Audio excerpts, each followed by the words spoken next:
Just this week, I was talking to my son's pediatrician, and she's a Jewish woman, and she was sharing how the rabbi in her temple had passed away. And she was sharing that since her rabbi passed away, she was finding it difficult to connect to her temple. That's when I started realizing how important a teaching priest is to the people. Because a teaching priest, a man or a woman of God, are called to draw people closer to God, to draw people closer to know their God.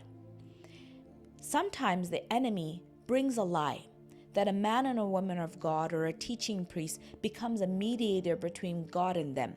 But that's wrong. That's a lie from the pit of hell. Because if you look at it, when Moses came to the Israelites, what did he do? He drew the Israelites closer to God. He showed the Israelites their God that they had not seen before. He taught them about their God, which they knew nothing before.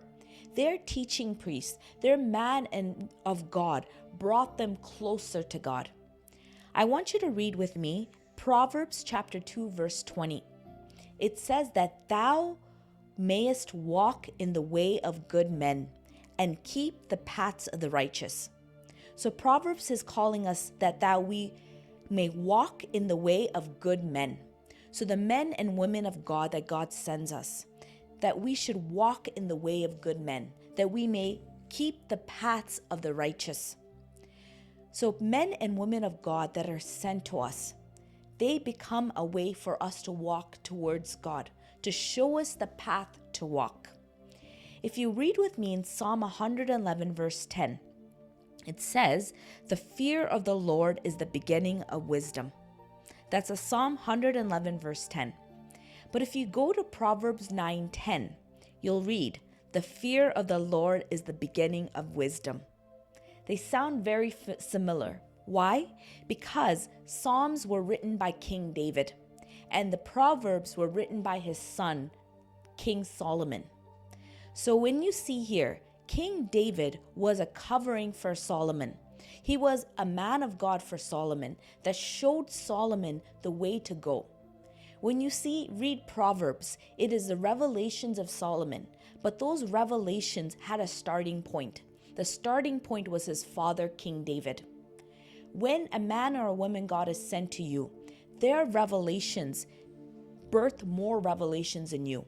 Their revelations become stepping stones for you to go greater and higher in revelations. It becomes a ladder for you to go higher. Just like if you read Proverbs, everything that King David taught Solomon, Solomon went further. So when a man or a woman of God is sent to you, they are never sent to be a mediator between you and God, but they are sent so that you can go further and higher with God, so that they will be the stepping stones, that they will show you the path of the good men. They will show you the path of the righteous so you can walk in it. So today I hope this word has blessed you. If it has, like, share, and comment.